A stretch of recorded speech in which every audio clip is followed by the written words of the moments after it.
Amor e educação têm sido os pilares da doutrina espírita desde seu surgimento. Isto não é diferente com a atividade mediúnica de mais de 60 anos de Divaldo Franco.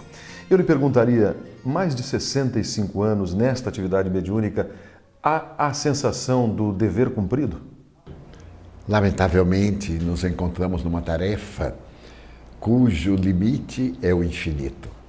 A doutrina espírita liberta-nos da ignorância, ampliando-nos os horizontes macro e microcóspicos, facultando-nos entender a vida sob os pontos mais amplos.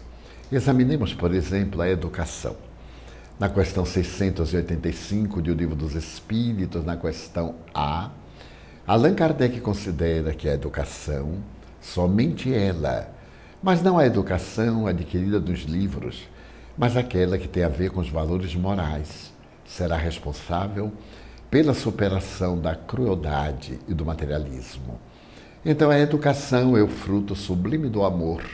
Na atividade a que nos dedicamos, encontramos-nos no caminho das experiências e cada dia vamos acumulando novas informações que nos servem de base para o passo seguinte. Então, muitos planos ainda se encontram em nosso mundo mental, aguardando as futuras jornadas reencarnacionistas para dar prosseguimento a esta, que é o ensaio da nossa própria evolução.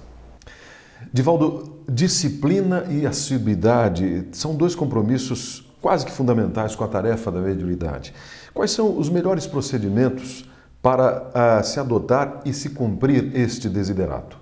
Primeiro, criar o hábito de autodisciplinar-se. Quando o indivíduo não conhece os próprios limites, ele corre o perigo de estar sempre fora da realidade. E, por consequência, ele não atende ao dever nas horas que lhe são exigíveis. Vivemos um universo em que o caos é uma forma de ordem, porquanto naquilo que consideramos como caos é uma expressão da futura realidade. E a disciplina é fundamental. Mas em qualquer atividade humana, o indivíduo que não obedece ordens, que não se submete a diretrizes, jamais pode ser orientador de qualquer mistério do Espiritismo e nas atividades que dizem respeito à comunhão psíquica com os desencarnados, nas sessões experimentais ditas mediúnicas, a disciplina e a ordem são fatores primaciais. Claro que, como decorrência da transformação moral do indivíduo para melhor, sem a qual o indivíduo apenas aceita a teoria, mas não a incorpora ao seu mundo íntimo para tornar-se verdadeiramente espírita. Ao identificarmos os transtornos naturais do início da mediunidade, o que devemos fazer? Encaminhar diretamente para a prática mediúnica? De maneira nenhuma. Se nós pegamos um indivíduo que está com vários distúrbios de comportamento, a primeira atividade é explicar-lhe o que é a doutrina espírita, para que ele opere o reequilíbrio de dentro para fora.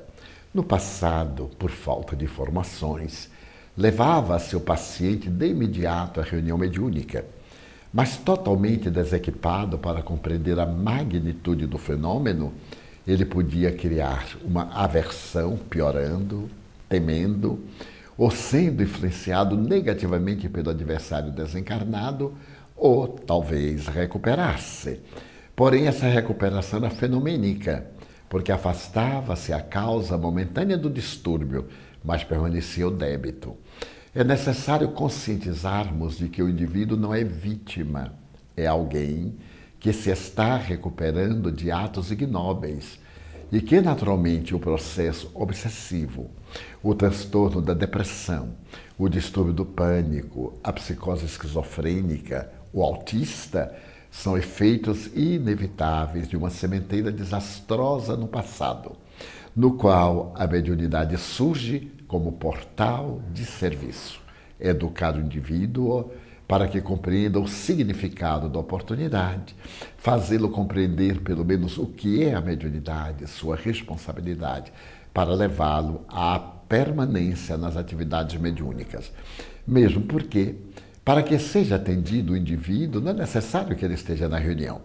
Nós recomendamos, no nosso caso, que ele permaneça em casa ou numa outra dependência da instituição, lendo e orando se tiver condições, ou pelo menos ali presente no outro cômodo, e os mentores fazem o atendimento, transferindo as entidades que se possam comunicar ou que não possam, trazendo-as para que meditem, para que reflexionem, enquanto, concomitantemente, o paciente faz a sua parte, a transformação moral para melhor.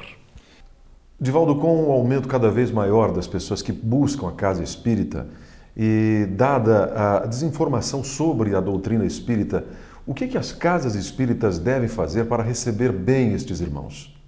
A doutrina espírita nos responde.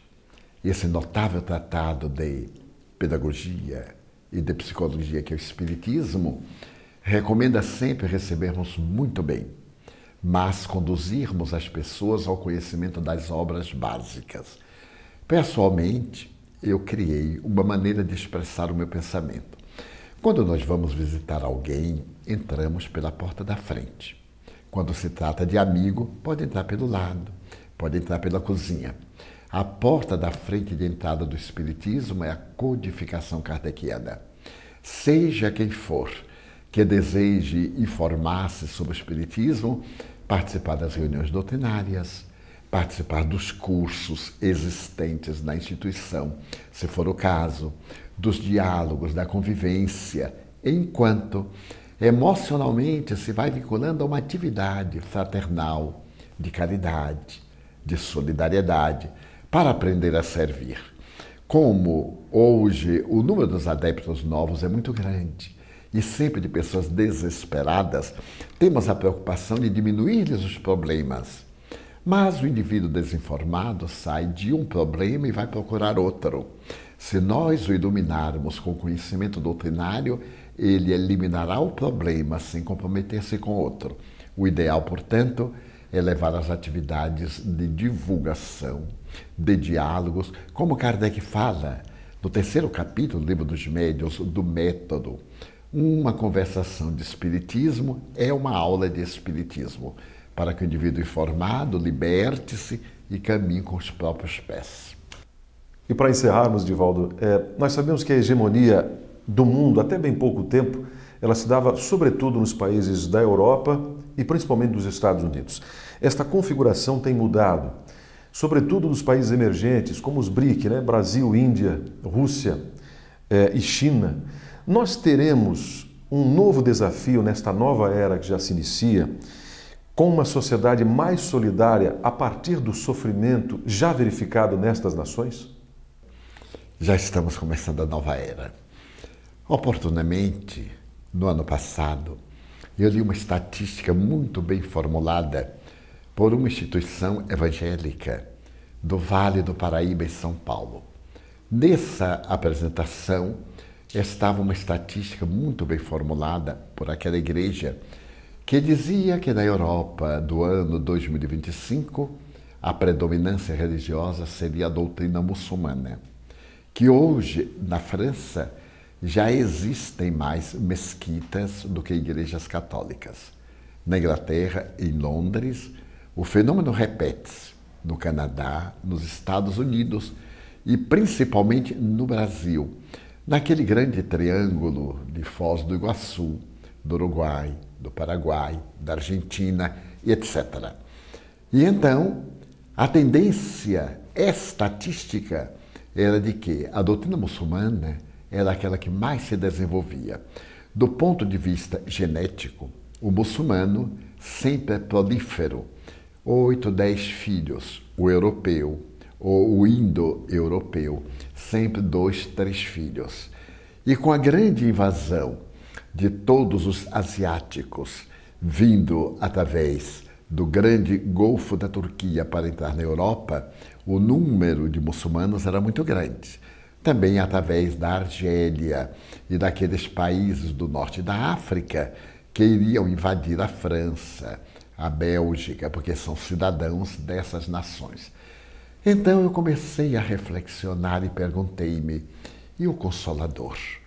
Quando chegará o momento do Consolador?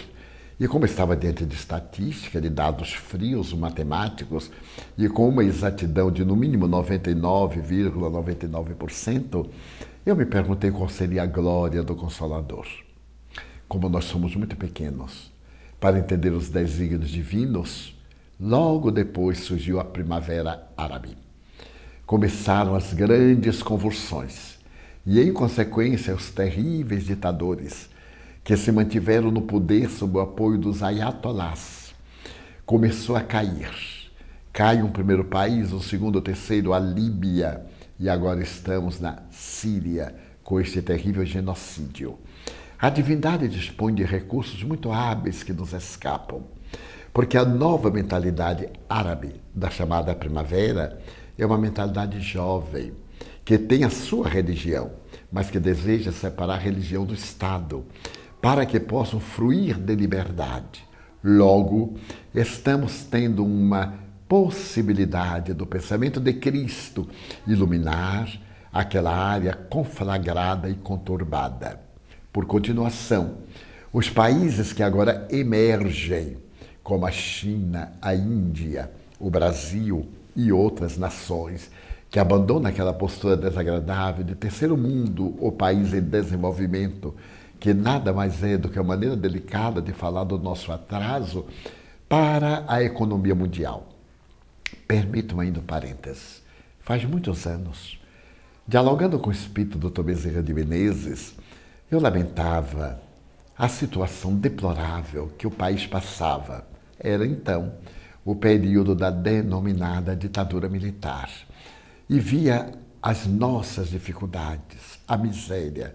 Nós residimos num bairro de muitos problemas socioeconômicos com a nossa instituição. Então, doutor Bezerra, como? Não consigo entender.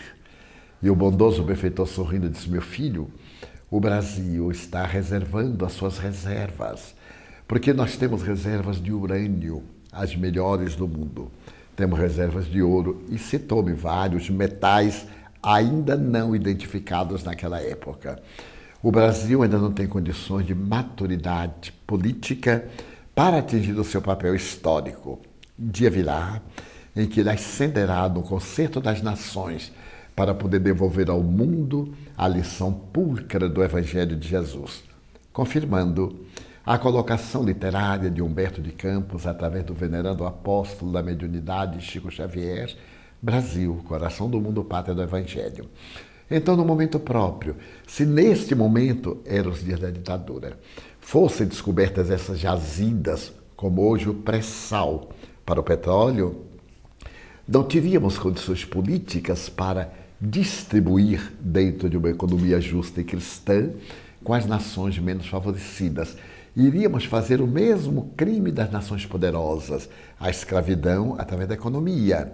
A escravidão pelo dólar, seria então a escravidão, naquela época, pelo cruzeiro, a moeda que vigia. E então ele disse, tenha paciência. No momento próprio, o Senhor liberará as nossas possibilidades quando tenhamos maturidade de não escravizar a ninguém. Ele fez uma pausa. E ele perguntou, foi você que elegeu os que nos governam? Ele disse, não, Senhor. Foi quase um golpe de Estado entre 31 de março e 1º de abril. Ele sorriu novamente. Estávamos na transição. E naquele momento estava sendo a Assembleia Legislativa Nacional que ia nomear o presidente da República. É você quem nomeou o presidente da República? Eu digo, não, senhor. Ele disse, então a responsabilidade kármica não é do povo brasileiro. É daqueles indivíduos de bons sentimentos, mas que tomaram o poder através das armas. A nação brasileira não carregará o karma da ditadura, mas os indivíduos que agirem mal serão os responsáveis, porque o país irá deslanchar e será uma grande economia quando possa ser um país justo. E é o que nós estamos vendo hoje. Somos a 6ª economia do mundo. Ultrapassamos a Inglaterra, imperialista do passado, faz pouco. E os nossos karmas ancestrais, que seriam a escravatura negra, herança de Portugal, que uma brasileira anulou, e a Guerra do Paraguai, onde as tropas brasileiras, sob o comando do Conde de e também do nobre Caxias, ultrapassaram os limites propostos pela guerra. Segundo os melhores historiadores, o Paraguai quase que ficou sem homens durante 1 ou 2 gerações. Mas o Brasil pagou. Eu perguntei, mas como? Através da usina de Itaipu, para poder fomentar o progresso da pátria irmã. A usina ser-lhes-á mais útil do que a nós outros, que teremos que comprar energia na mão dos nossos irmãos, apesar de que nós é que construímos. Então, esses países hoje chamados emergentes estarão com as marcas do sofrimento tão pronunciadas que deverão agir com justiça, com equanimidade e contribuir para um mundo bem melhor neste instante da transição e na alvorada da era de regeneração, conforme acentua Allan Kardec no livro A Gênese, no capítulo 18, quando ele se reporta à nova era. Nós queremos testemunhar o nosso imenso prazer em tê-lo conosco, desejando que retorne para um próximo diálogo fraterno com os nossos irmãos. Muito obrigado pela sua vinda. Muito obrigado. Desejamos aos nossos queridos telespectadores que se mantenham em paz. Seja qual for a circunstância, não permita que a perturbação de outrem façam menos tranquilo. Não aceite o presente do mal, tornando-se mal também. Em nossa existência planetária, todos temos inimigos, todos. Mas isso não é importante. Importante é não ser inimigo de ninguém. Se alguém não gosta de nós, o problema é dele. Mas quando nós não gostamos de alguém, o problema é nosso. Se alguém nos odeia, ele atormenta-se. Quando nós odiamos, somos atormentados. Então a nossa mensagem é esta: seja você aquele que disputa a honra de amar. E se alguém não gostar de você, agradeça, porque outros com certeza gostarão. Muita paz.